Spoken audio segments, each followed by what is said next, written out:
Okay. Yeah. Terrific night of basketball. This Lipscomb team is really good.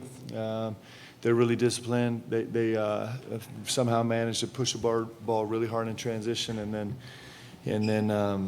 then grind it out in half court, and that's a hard thing to put together. And they're incredibly well coached. Lenny's been doing a great job for a long time. He's a terrific coach, and you can see it. I don't know if we'll play teams that are this committed and disciplined to the way they play very much, and so it posed a real challenge. I thought our guys were great. I thought they really competed, and for most part, I thought we had pretty good results.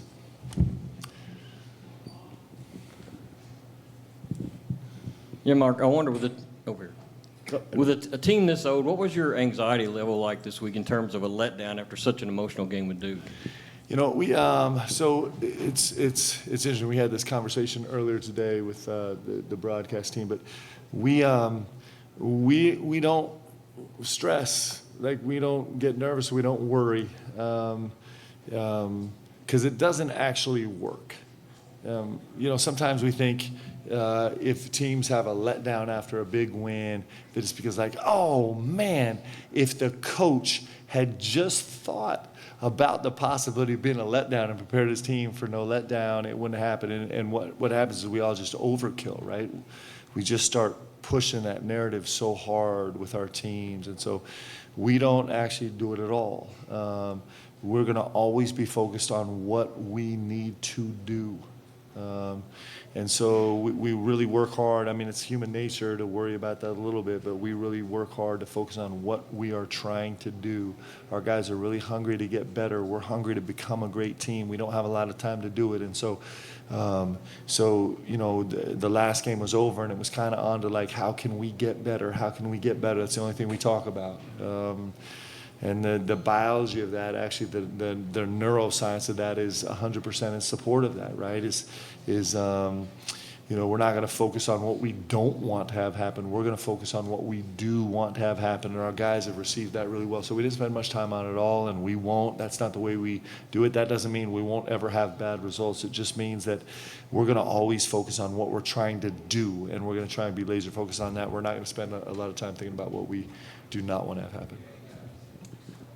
Mark, I know you obviously had no offensive concerns with Jackson after the Duke game, but can you just speak to how much he's grown over the past 2.5 years since you've known him? And is he a guy that maybe you had to 2 years ago step in and say something to after a game like that where you just don't worry about it now? Yeah, I mean, I'm so impressed with Jackson Robinson.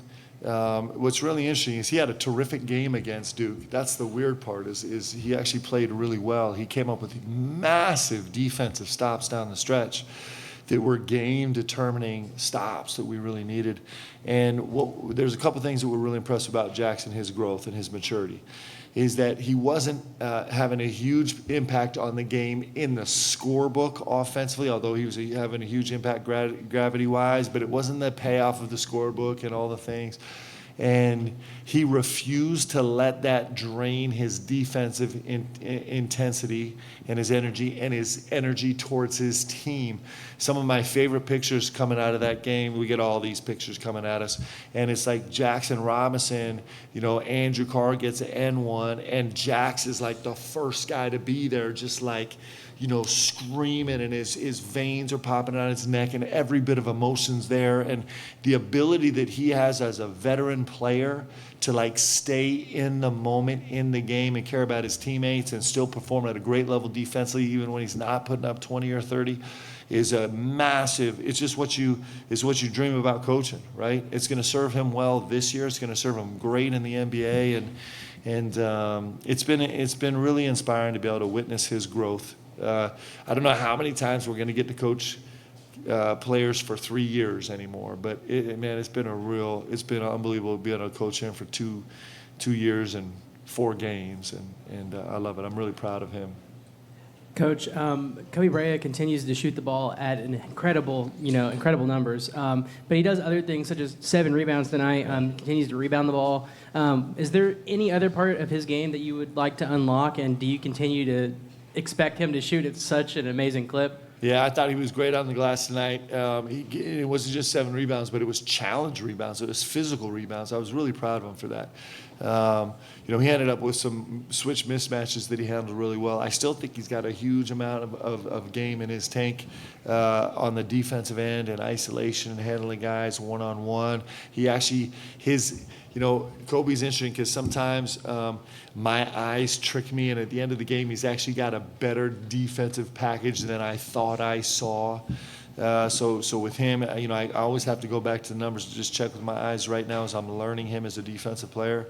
I also think he's got a chance to be a terrific playmaker. He's still learning to get off 2 feet. He had one opportunity where he shot fake and drove baseline right in front of our bench, where he could see the bottom kind of was there, and he bailed out of it, and I actually have the confidence in him. I'd love him to carve out space, get a shoulder into the hips that he just turned, carve out some space, and get all the way to 2 feet, because he's really good in there. And so I'd like him to grow in that sense about being able to probe more downhill, more confidently, more often while creating space. And I'd like him to continue to be a really, really dangerous, huge energy cutter. He probably doesn't manufacture as much as he can yet. He's such a lethal shooter, and teams are going to overplay more, and he can really kill teams as a cutter, and that's a place in this game where he can grow. So there's a lot of growth for him, but, man, he's putting together a pretty fun product, right? It's pretty fun. It's hard. Like we talked about it.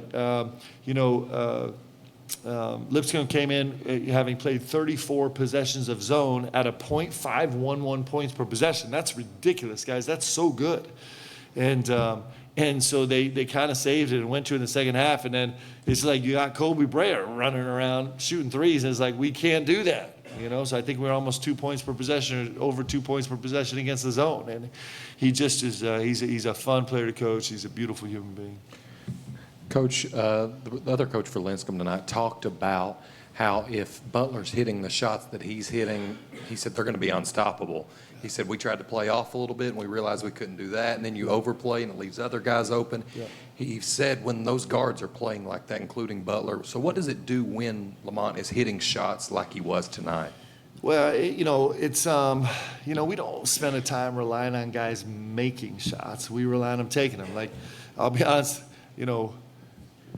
we were good in a lot of areas on the stat sheet, but we only got up 25 threes. This is not us. That's not who we're supposed to be. And but Lamont is going to be that way all year. Like, he's unbelievably solid. If you notice, like, he shot the ball great all camp for us. He shot it all summer great. He's a terrific shooter, especially when, what he's doing now so well is when guys go under ball screens, he's not rushed. He's coming off hard, and then he's stopping, and he's really finding his balance. And he knows right now in our scheme, he knows that if he stops and gets on balance to shoot it and they close out late, he can play a rifle game. And he's devastating in the rifle game, especially when someone's closed, because now they're not, they're out of the position that they've tried to be in the scout, right? So it actually distorts everything you've tried to prep in a scout coming to him, that he can do that, play behind, get his balance, and if you close, he goes rifle game and he ends up getting downhill. So he's very confident with that package. He's always got it at his disposal. He's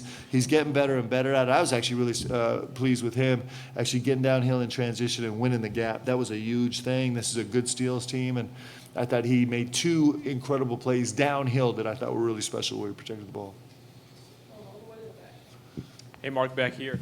When you hear that you're the first Kentucky team to make 10 or more threes in each of your 4 games in the regular season in the whole history of the school, how does that make you feel, 1? And then 2, where do you see improvements needed in three-point shooting so far this season? Well, when you say that, the first thing, I'm disappointed. How did we not make 10 threes a game in '96? Like, what are we doing, guys? I'm going to call the boys and be like, boys, what were we doing? So that's my first reaction. Second reaction is that's great. We're going to have some games where we don't make 10 threes. I'm worried about the attempts, right? We got to keep pushing the attempts. I'm nitpicking because our guys played terrific tonight. I thought they were great, but we only had 10 assists. That's not us. The ball, give credit to Lipscomb.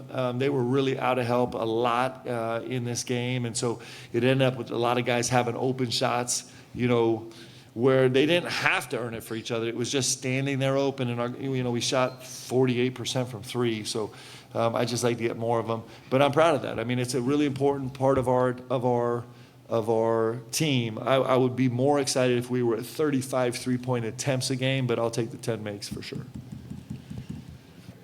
Mark, back here. You talk about, I guess, only 10 assists, but you only had 8 turnovers. Yeah. And I think for a while in the second half, you didn't have any. Yeah. What is it about the discipline with a team like that, with the style you play and trying to push it, especially, shooting threes? Yep. Yeah, I mean, the turnovers is a massive issue for us. I think we had 6. We have 6 or 7 in the first half. I think we had 6, right? And that was not, we weren't really pleased about that, but I thought in the second half we were much, much better. Turnover game is just massively important to the way we play. We believe that the more aggressive we are, the more attack mode we are, the less turnovers we're going to have. And then the concepts that we've talked about all together several times about 2 hands, 2 feet, and driving lines and keeping KDAs and all the concepts that we focus on. Simple plays, winning gaps was a huge point of emphasis tonight. If you watch the Western Kentucky game, these guys were terrorizing Western Kentucky on drives by getting gap rake steals, right? And so that's a huge point of emphasis for our guys, and they did that really, really well. Us being low on the turnover space is what happens when we're really aggressive and when we stay aggressive. When our guys are, when they're actually in the decision-making mindset rather than an emotional mindset, which we work hard to get to. And so I'm proud of that. It's really important. We need to be an under 10 turnover team. That's got to be a staple of who we are. We've been there the last 2 games, and we weren't against Bucknell. And I actually compare this game a little bit to Bucknell because of the changing defense. This was also, they didn't do it a lot, but they did a little bit changing defense. And when you face a team that's doing that, sometimes it slows you down, and it slowed us down against Bucknell. It didn't slow us down at all tonight, and I thought our guys responded well to that. So that's a lot of stuff, but yes, keeping this turnovers under 10 is really important. The way we do it's really important how we play. Mark over here. Actually, this part isn't a question, but Bucknell being the Bison, and then tonight they're the Bisons. That's another similarity there. But going back to Lamont and his shooting, he has so many elite skills, but if you just look on paper, his three-point shooting has never been what you call an elite skill. Yeah. So kind of a two-part question is, one, are the numbers there deceiving? Do you think he can, eventually become an elite three-point shooter? And 2, is there a certain percentage maybe that you're hoping that he reaches? Yeah, no, he is an elite level shooter.